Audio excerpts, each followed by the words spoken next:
呢一個呢，就係我本人嘅親身經歷，我係住喺公屋嘅單位嘅。咁我呢個公屋嘅單位呢，就唔係空宅嚟嘅，只係太耐冇人嚟住，所以呢就會出現呢啲情況。咁之後我分享其他人嘅經歷啦。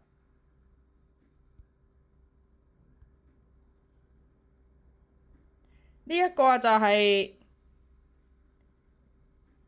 其他人嘅經歷嘅，咁佢呢個人呢，都係住喺公屋嘅單位嘅，咁呢個人都係住喺公屋單位度嘅，呢個就係佢嘅經歷。好，再之後分享其他啦。咁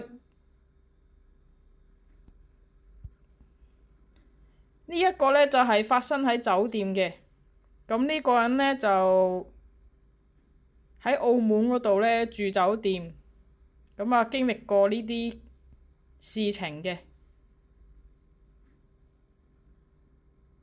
呢個就係佢嘅經歷啦。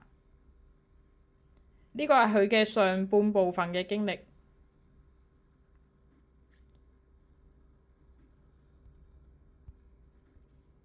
呢個呢，就係佢下部分嘅下半部分嘅經歷。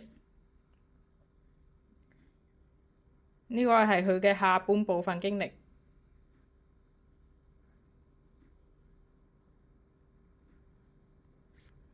好，再之後再分享其他嘢啦。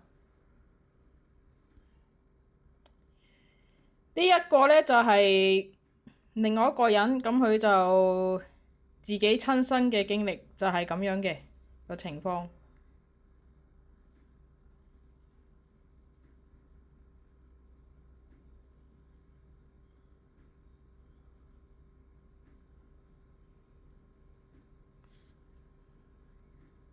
好，好，最後作個總結啦。最後作個總結啦。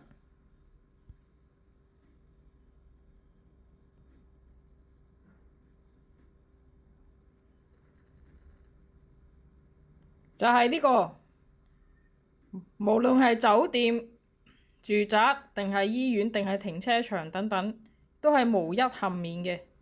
林林總總嘅每個單位都可以發生人類被鬼升到半空嘅情景，所以呢，大家就唔好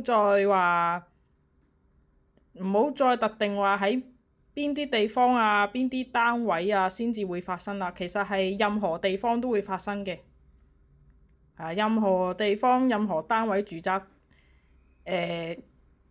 一個空間都好，都會發生呢啲情況嘅。